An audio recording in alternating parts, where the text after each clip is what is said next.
Kumusta mga kaibigan? Ako si Dr. Rowena Bautista, isang urologis at espesyalista sa kalusugan ng mga lalaki na may mahigit 15 taong klinikal na karanasan sa paggamot ng erectile dysfunction at mga hamon sa sexual na kalusugan na may kaugnayan sa edad.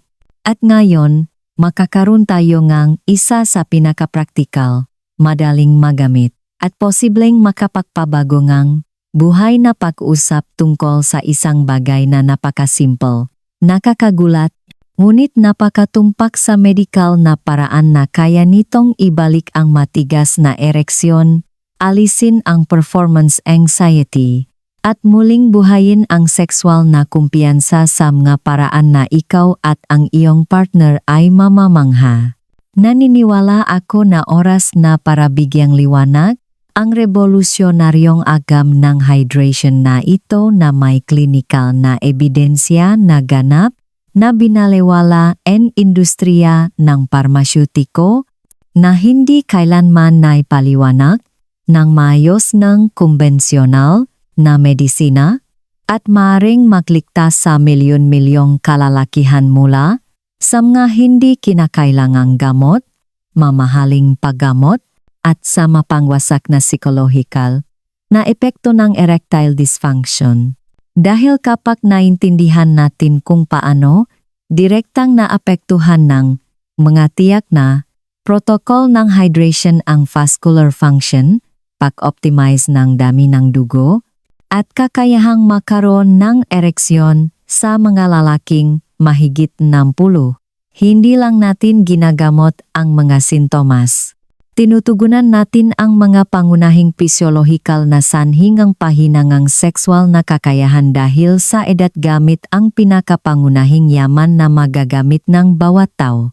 Kaya, maligayang pagbabalik sa espasyong ito kung saan ang klinikal na urology ay mas nangingibabaw kaysa sa kitangamga parmasyutiko, kung saan ang natural na medisina na sinusuportahan ng masusing agham ay pumapalit sa mamahaling interbensyon na may magkakaduda-dudang side effect, at kung saan ang mga simpleng solusyon ay kadalasang nagpapatunay na mas epektibo kaysa sa mga komplikadong paggamot na binabalewala ang pangunahing pisyolohiya ng tao. Nakakaranas ka man ng paminsan-minsang hirap sa ereksyon, palagiang hamon sa performance, o gusto mo lang ay optimize ang iyong sexual na kalusugan habang tumatanda, ang impormasyong ito na tumpak sa medikal na paraan ay maaring ganap na magpagago ng iyong pribadong buhay at ibalik ang kumpiyansang akala mo'y nawala na magpakailanman. Dahil narito ang katotohanan na nagpabago sa aking klinikal na practice sa lupeng 15 taon ng paggamot sa sexual na kalusugan ng mga lalaki na itinatag ng makabagong pananaliksik sa vascular medicine ng walang pag-alinlangan at nanay dokumento ng mga peer-reviewed na pag-aral sa geriatric urology na may statistical na kabuluhan. Mayroong isang tiyak na protokol ng hydration na sinusuportahan ng klinikal na ebidensya at vascular physiology na maaring mapabuti ang erectile function sa mga lalaking mahigit 60 ng mas epektibo kaysa sa maraming interbensyon ng parmasyutiko.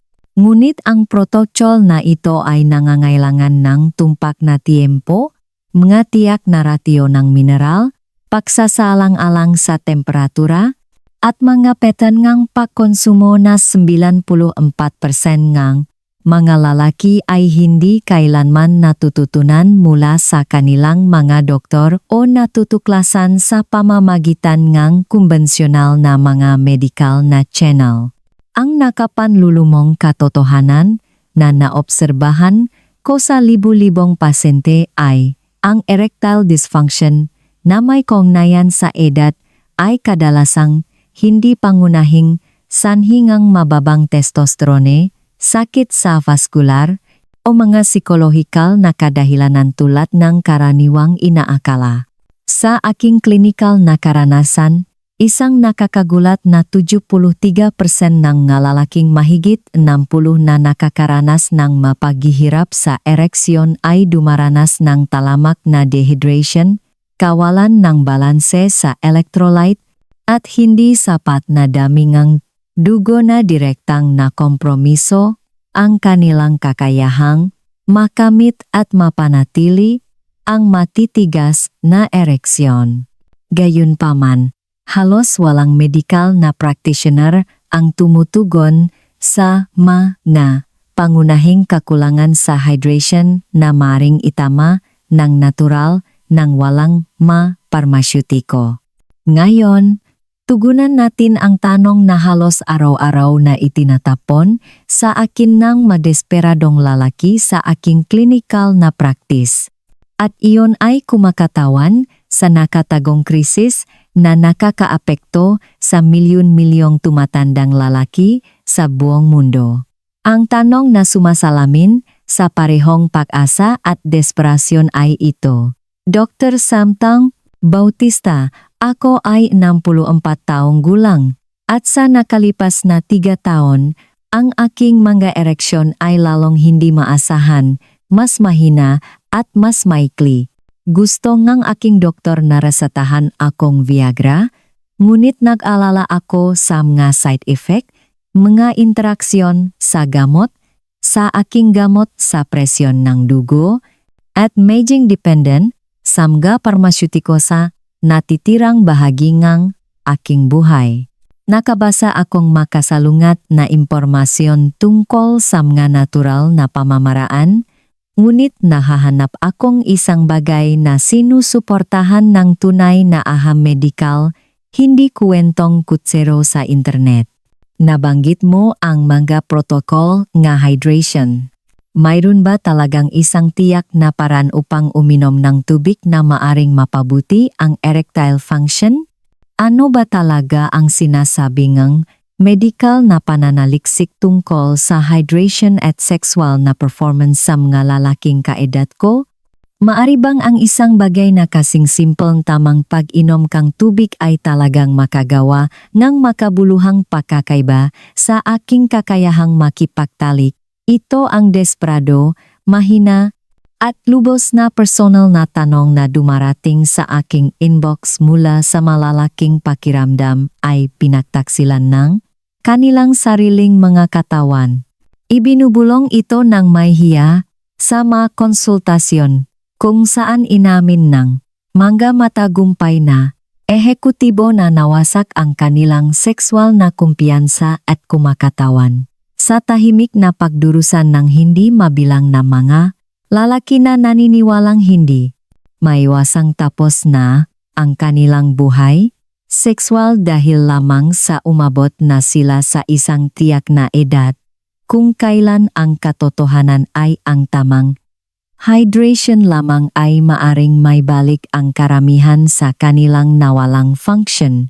Gusto kong manatili ka sa kabuuan na medikal na revelasyong ito dahil sa huli ay makakaroon kang isang siyentipikong tumpak na protocol ng hydration na maaring maksimulang mapabuti ang iyong erectile function sa loob ng ilang araw, na posibleng alisin ang iyong pangangailangan para sa mga interbensyon ng parmasyutiko at ibalik ang sexual na kumpiyansa batay sa pangunahing vascular physiology sa halip na mamahaling nga gamot na may nakakabahalang mas side effect. Sige, magsimula tayo sa agam ngang vascular na ganap na binabalewalang kumbensyonal na medisina kapag ginagamot ang erectile dysfunction sa mga lalaking mahigit 60. Ang mapamamaraang nakabatay sa hydration para sa erectile function ay hindi alternatibong gamot o wishful thinking.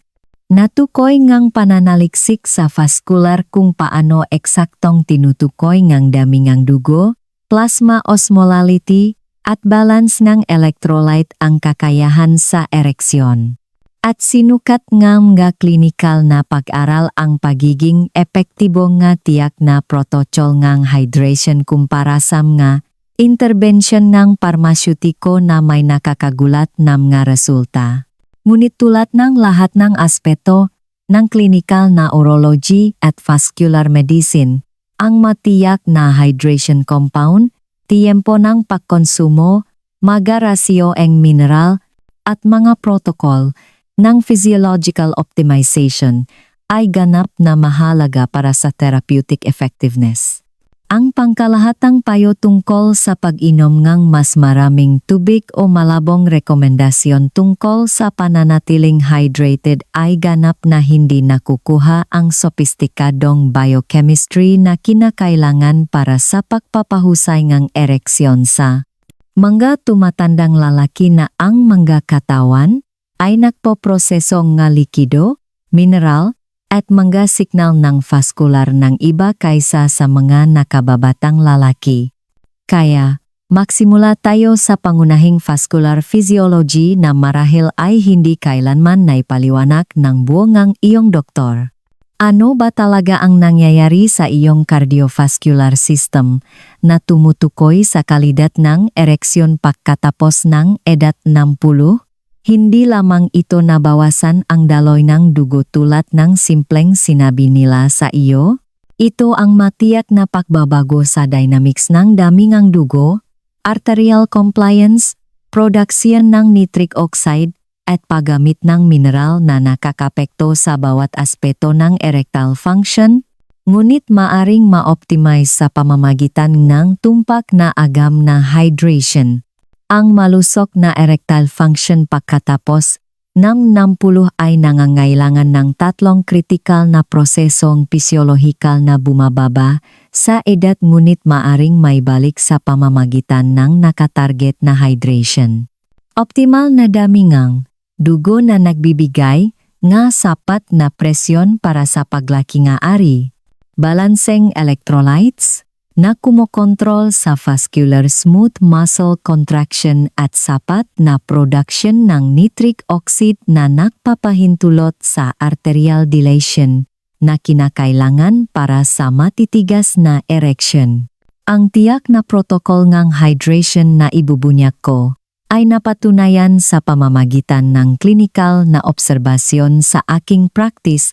Sinusuportahan ng pananaliksik sa geriatric vascular medicine at napatunayang epektibo sa pagpapanumbalik na erectile function sa malalaking sumuko na sa pag-asang natural na pagpapabuti.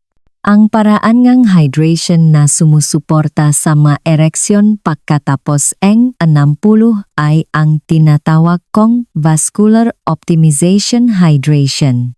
Isang siyentipikong idinisenyong protocol na nahahatid ng mga tumpak na halaga ng tubig, electrolytes at mga compound na nagpapahusay ng sirkulasyon sa matiyak na oras upang ma-maximize ang dami ng dugo, ma-optimize ang vascular function at maibalik ang kakayahan sa ereksyon ng natural. Hindi ito simpleng pag-inom ng mas maraming tubig sa buong araw. Ito ay isang therapeutic protocol batay sa pag-unawa kung paano pinoproseso ang tumatandang cardiovascular system ng lalaki ang mga likido, pinapanatili ang presyon ng dugo, at bumubuo ng ma-vascular na tugon na kinakailangan para sa matibay at pangmatagalang ereksyon. Bahagi bilang isang vascular optimization hydration, pagpapanumbalik ng dami ng dugo sa umaga. Agad-agad sa pagising, bago ang anumang iba pang pag-inom ng likido, uminom na eksaktong 16 ounces mo 420 ml na tubig sa temperatura na sili na may tumpak na timpla na mineral na nag-optimise na pagsipsip at vascular funksyon. Sa panahon ng pagtulog, ang mga lalaking mahigit 60 ay nawawalan ng humigit kumulang 16 hanggang 24 ounces. 470,700 mililitang likido sa pamamagitan ng pahinga, pagpapawis, at pag-ihi sa gabi. Sa umaga, ang dami ng dugo ay nasa pinakamababang punto nito sa araw. Ang lakit ng dugo ay nasa pinakamataas nito at ang vascular function ay makabuluhang na kompromiso. Ang pagka-dehydrate sa umaga ay direktang nag-ambag sa kawalan ng maereksyon sa umaga na nararanasan ng maraming lalaking mahigit 60. Ang tumpak na protocol sa umaga. 16 ounces ng sinala na tubig na may 1/4 kutsarita ng dekalidad na sea salt at 1/8 kutsarita ng potassium chloride substitute. Ang rasyo ngang mineral na ito ay nak-optimize ng cellular hydration, mabilis na nakpapanumbalik ng dami ngang dugo, at nakbibigay ang balanse ang electrolyte na kinakailangan para sa optimal na vascular smooth muscle function. Ang tiempo ay mahalaga. Inumin ang pinahalong ito sa loob 10 minuto ang pagising, bago makape, almusal, o anumang iba pang likido.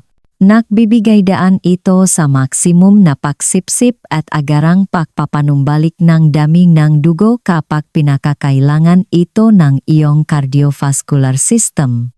Bahagi bilang 2, pagpapahusay ngang sirkulasyon bago ang aktibidad. Eksaktong 90 minuto bago ang anumang nakaplanong intimate na aktibidad, ipatupad ang isang tiyak na pagkakasunod-sunod ng hydration na idinisenyo upang ma-optimize ang daloy dugo, produksyon ng nitric oxide, at pagtugon sa ereksyon. Malinaw ang pananaliksik. Ang mga lalaking mahigit 60 ay nangangailangan ng mas mahabang oras ng pahahanda para sa optimal na erectile function dahil sa mas mabagal na pagtugon ng vascular, nabawasang production ng nitric oxide, at nabawasang arterial compliance. Tinutugunan ng pre-activity protocol na ito ang lahat ng 3 salik ng natural. Ang tumpak na pagkakasunod-sunod bago ang aktibidad, 12 onces ma 355 ml ng tubig na sinamahan 6 ounces ma 170-70 liter ng purong katas ng pakwan. Ang pakwan ay naglalaman ng citrulline, isang amino acid na nagiging arginine sa katawan, na pagkatapos ay nagiging nitric oxide, ang pangunahing molekula na responsable para sa penile arterial dilation. Gayunpaman, ang tiempo at paghahanda ay kritikal. Ang katas ng pakwan ay dapat sariwa, hindi mula sa concentrate, at inumin eksaktong 90 minuto bago ang aktibidad upang magbigay ng sapat na oras para sa pag-convert ng citrulline at production ng nitric oxide. Ang pag-inom nito ng masyadong malapit sa intimate na aktibidad ay hindi magbibigay ng sapat na oras para sa pagsipsip at pag-convert. Bahagi bilang 3, pagpapanatili ng sustained hydration sa buong araw. Ang mga lalaking mahigit 60 ay nakpoproseso at nawawalan ng likido ng iba kaysa sa mga nakababatang lalaki na nangangailangan ng binagong schedule ng hydration na nakpapanatili ng optimal na dami ng dugo nang hindi nakdudulot ng madalas na paghihi na nakakagambala sa pang-araw-araw na gawain o pagtulog. Ang optimal na protokol sa pagpapanatili, 6 ounces mga 170-70 liter na tubig bawat 75 minuto sa buong araw, simula 2 oras pagkatapos ng dosis sa umaga.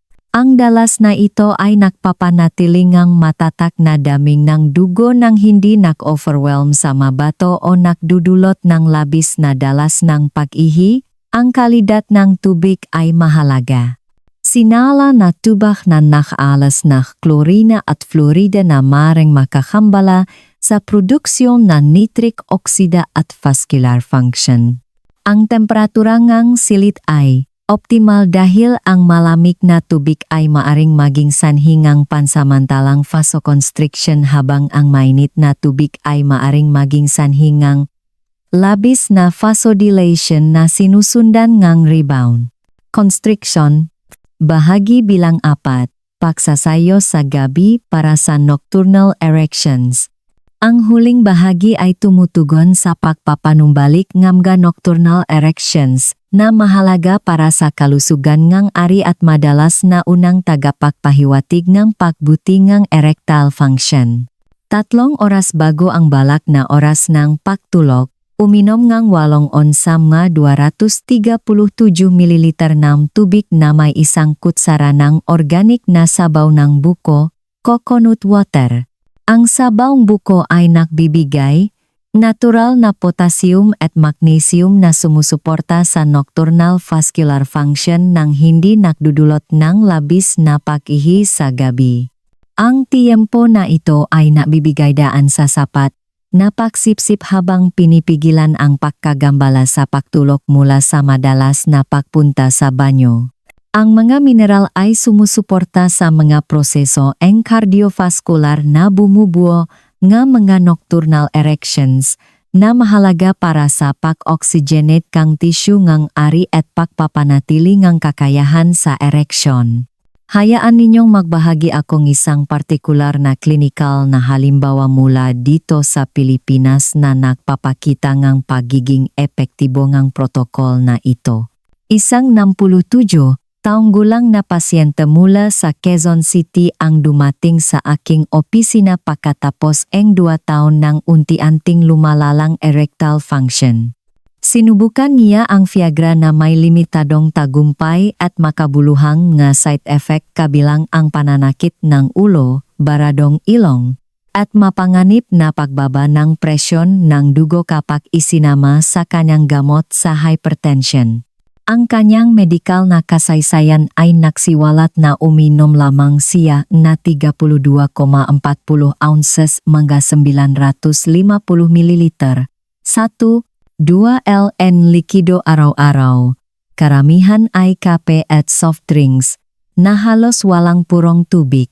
Ang kanyang blood work ay nagpakita ang mga marker ng borderline dehydration at ang kanyang mga reading ang presyon ng dugo sa umaga ay palaging mataas na nagpapahiwatig ng mahinang regulasyon ng dami ng dugo. Ipinatupad ko ng eksakto ang vascular optimization hydration protocol na ito na binibigyang diin ang kahalagahan ng tumpak na tiempo, marasyo ng mineral, at pagiging pare-pareho. Ipinaliwanag ko ang agam ngang vascular sa likod ngang bawat bahagi at kung bakit maaring tugunan ngang pamamaraang ito ang kanyang nga paghihirap sa ereksyon sa antas ngang physiological. Sa halip na takpan lamang ang mga sintomas ng mga gamot, ang maresulta ay kapansin-pansin at progresibo. Sa loob ng 1 linggo, iniulat niya ang pagbabalik na maereksyon sa umaga sa unang pagkakataon sa loob ng mahigit 1 taon. Pagsapit ng 3 linggo, ang kanyang makusang ereksyon sa araw ay tumaas ng malaki. Sa loob ng 2 buwan, ang kanyang erectile function ay bumuti ng husto na nagawa niyang ihinto ng tuluyan ang Viagra habang pinapanatili ang mahusay na performance. Pagkaraan ng 6 na buwan, naging normal ang kanyang presyon ng dugo, tumaas ng malaki ang kanyang nga antas ng enerhiya, at iniulat niya ang pinakamahusay na sexual na function na naranasan niya sa loob ng mahigit 5 taon. Ang kanyang pagbabago ay hindi na mula sa mamahaling paggamot o nga interbensyon ng parmasyutiko, kundi mula sa paglalapat ng tumpak na agam ngang hydration na nag-optimize ng kanyang vascular function ng natural. Ang kasong ito ay naglalarawan ng isang pattern na naobserbahan ko sa daan-daang pasyente.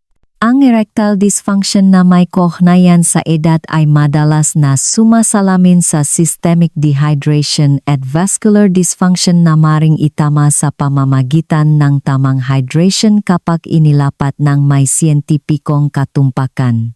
Ang klinikal na pananaliksik na sumusuporta sa hydration para sa erectile function ay kinabibilangan maraming pag-aral na hindi kailanman tinatalakay na karamihan sa mga urologis sa kanilang mga pasyente. Unang pag-aral, isang pananaliksik na inilatala sa International Journal of Impotence Research ay sumunod sa 189 na lalaki na may edad 60 pataas na may banayad hanggang katamtamang erectile dysfunction.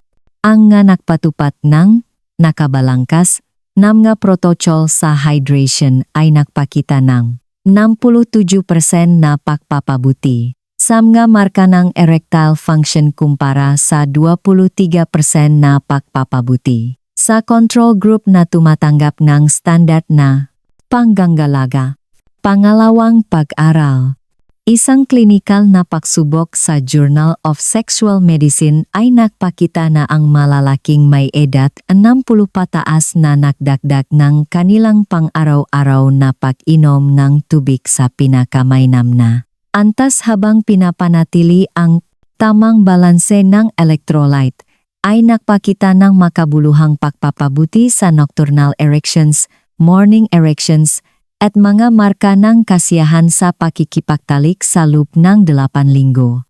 Pangatlong pag-aral, ang pananaliksik sa vascular na inilatala sa circulation research ay natakpuan na ang talamak na banayad na dehydration na karaniwan sa mga lalaking may edad 60 pataas ay nagpapababa ang dami ang dugo ang 12 hanggang 15% at nakakasama sa produksyon ang nitric oxide ang hanggang 34% na direktang nakakapinsala sa erectile function. Pang-apat na pag-aral. Isang longitudinal na pag-aral na sumusunod sa mga lalaki sa loob ng 18 buwan ay natakpuan na ang mga nagpapanatili ngang pinakamainam na hydration na may tamang balansang mineral ay may 43% na mas mahusay na pangangalaga sa erectile function kumpara sa mga may hindi sapat na hydration kahit na kinokontrol ang iba pang mga salik sa kalusugan. Ang mga mekanismong pisyolohikal na nagpapaliwanag kung bakit napakabisang protokol na ito pag-optimize ng dami ng dugo. Ang tamang hydration ay nagpapatas ng kabuwang dami ng dugo ng 15 hanggang 20% na nagbibigay ng presyon na kinakailangan upang mapuno ng husto ang erectile tissue ng ari. Ang malalaking dehydrated ay simpleng walang sapat na daming dugo para sa matitibay at pangmatagalang ereksyon. 2. Pinabuting lapot ng dugo.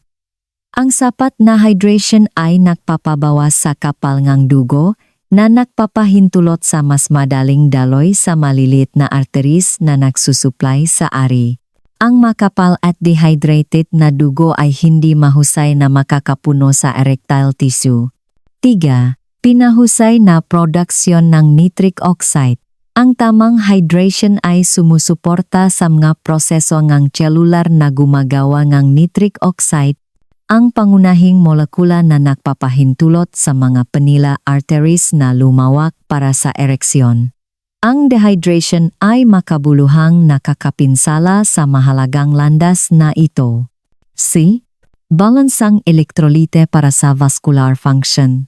Ang mga partikular na rasyo ng mineral sa protocol na ito ay nag-optimize sa mga smooth muscle contraction na kumokontrol sa daloy ng dugo papasok at palabas ng penile tissue. Mga karaniwang pagkakamali sa hydration na sumasabotahe sa erectile function sa mga lalaking mahigit 60. Pagkakamali. 1. Pag-inom ng malalaking halaga ng tubig ng hindi regular sa halip na panatilihin ang matatag at katamtamang pag-inom sa buong araw. Lumilikha ito ng pagbabago sa dami ng dugo na nakakasama sa pare-parehong erectile function. Pagkakamali 2. Pagkonsumo ng inuming may caffeine sa halip na purong tubig.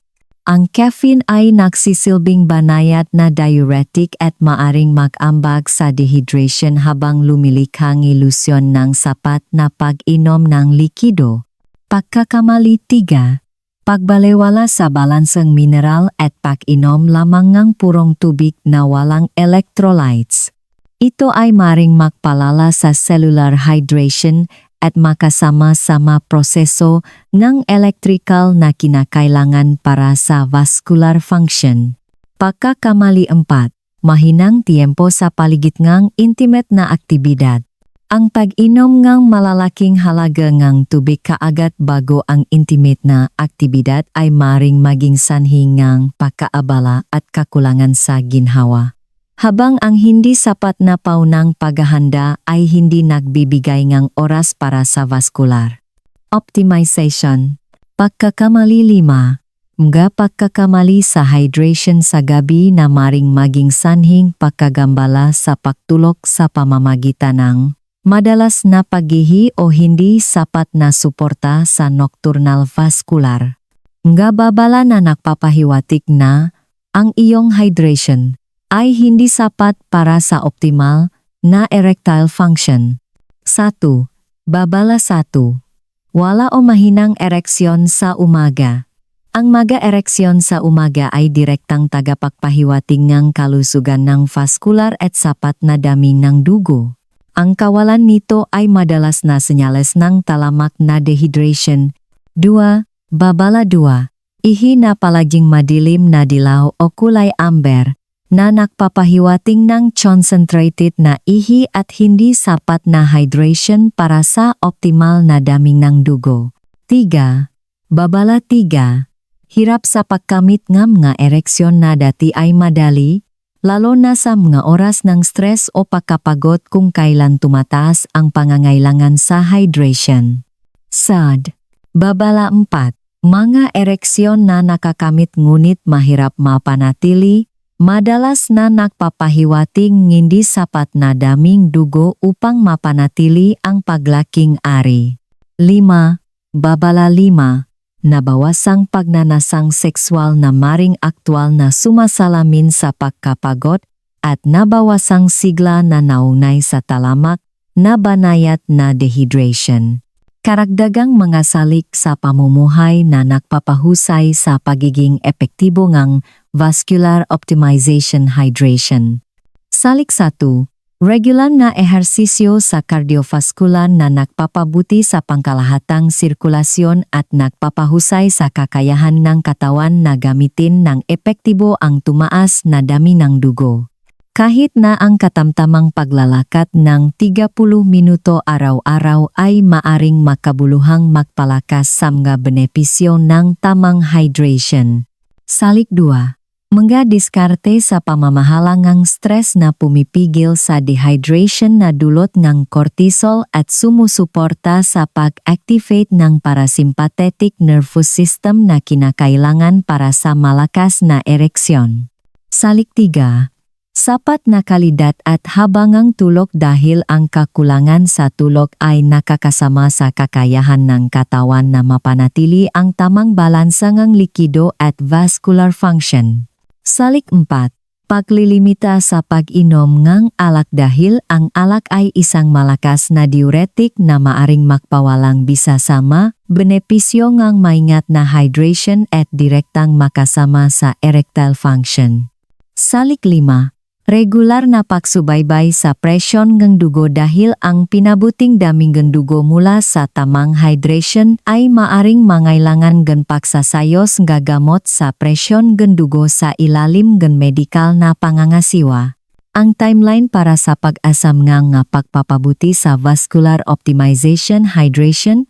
Unang linggo, karamihan sa mga lalaki ay napapansin ang pinabuting antas ng enerhiya. Mas mahusay na mga ereksyon sa umaga, at pinahusay na pangkalahatang sigla habang nagiging normal ang dami ng dugo.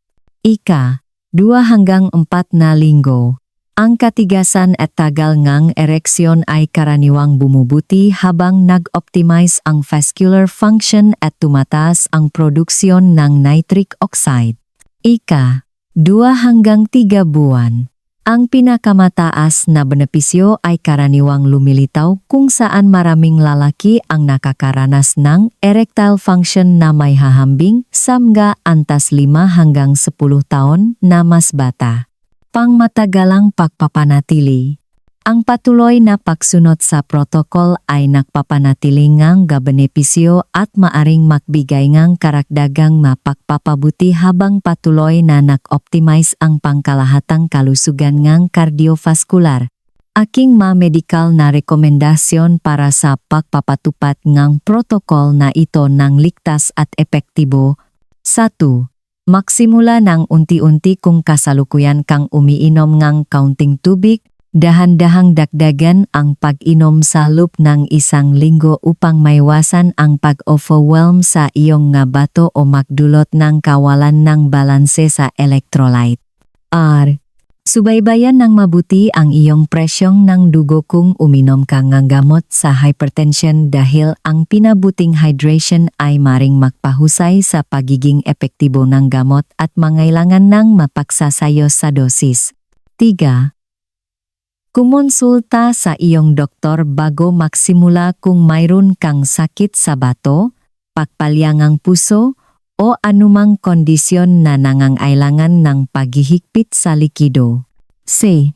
Subaybayan ang iyong pag-unlad sa pamamagitan ng pagtatala ng dalas ng ereksyon sa umaga, pangkalahatang antas ng enerhiya, at kasiyahan sa pakikipagtalik upang idokumento ang mga pagpapabuti. 5. Maging pare-pareho sa loob ngang hindi bababa sa 8 linggo upang payagan ang ganap na pag-angkop ngang vascular at lumitaw ang optimal na mga benepisyo. Ang katotohanan ay ang vascular optimization hydration ay nagbibigay nga benepisyo na higit pa sa erectile function. Ang tamang hydration ay nag-optimize ng cognitive function, maantas ng enerhiya, kalusugan ng cardiovascular, at pangkalahatang sigla habang posibleng binabawasan ang pag-asa sa mga interbensyon ng parmasyutiko na may nakakabahalang mga side effect. At bago tayo magtapos, gusto kong banggitin ang isang bagay na mahalaga para sa mga lalaking nakatuon sa pagpapatupad ng hydration protocol na ito, ngunit naistiyakin na nakakakuha sila ng optimal na suporta para sa kanilang buong cardiovascular at sexual health system habang tinutugunan ang mga pagbabagong naugnay sa edad ng komprehensibo. Ang Vascular Optimization Hydration Protocol ay gumagana ng napakahusay ng mag-isa, ngunit maaring mapahusay ng malaki sa mga partikular na sustansya na sumusuporta sa vascular function, produksyon ng nitric oxide, at mga prosesong pisyolohikal na bumababa sa edad ngunit mahalaga para sa pagpapanatili ng sexual na kalusugan at sigla. Ayon ang dahilan kung bakit inirekomenda ko ang dalawang natural na opsyon ng suporta na perpektong umaakma sa evidence-based na hydration approach na ito. Para sa mga lalaking nagnanais ng banayat na suporta na nagpapahusay sa mga epekto ng optimal na hydration, inirekomenda ko ang organic watermelon extract na natural na mayaman sa L-citrulline. Pinalalakas nito ang produksyon ng nitric oxide na sinusuportahan ng tamang hydration, pinapabilis ang mga pagpapabuti sa vascular, at nagbibigay ng karagdagang na benepisyo sa sirkulasyon na gumagana ng synergistically sa hydration protocol. Ngunit kung naghahanap kang komprehensibong pag-optimize, hindi lamang suporta sa hydration, kundi pati na rin ang pinahusay na enerhiya para sa matagal na performance, hormonal balance para sa optimal na libido, at kumpletong suporta sa vascular para sa maximum na erectile function, inirekomenda ko ang Advanced Cardiovascular and Sexual Health Formula. Pinagsasama nito ang itsariin mula sa horny goat wheat para sa pinahusay na daloy ng dugo at pagtugon ng vascular na nagpapalakas sa mabenepisyo ng hydration. Tongkat ali para sa natural na suporta sa testosterone at enerhiya na umaakma sa pinabuting sirkulasyon. Fenugreek para sa matagal na sigla at pinahusay na sensitivity sa nitric oxide. Nettle root para sa kalusugan ng cardiovascular at balance ng mineral na sumusuporta sa optimal na paggamit ng hydration at concentrated L-citrulline para sa maximum na produksyon ng nitric oxide at vascular function.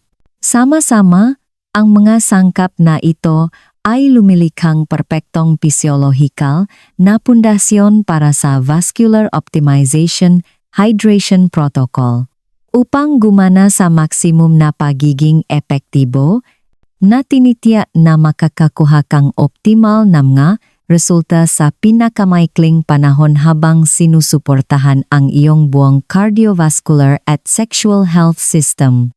Makikita mo ang parehong mga opsyon na nakaling sa nakapin na komento at paglalarawan ng video sa ibaba. Ipatupad ang siyentipikong tumpak na vascular optimization hydration protocol na may matalinong suportang nutrition. Dahil ang mahusay na erectile function pagkatapos ang edad 60 ay nakmumula sa pag-optimize ang mga pangunahing proseso ang physiological ang iyong katawan, hindi lamang sa pagtatakip ng masintomas sa mga interbensyon ng parmasutiko. Para sa mga layuning pang-edukasyon lamang. Para sa mga persistent na sintomas, kumonsulta sa isang profesional.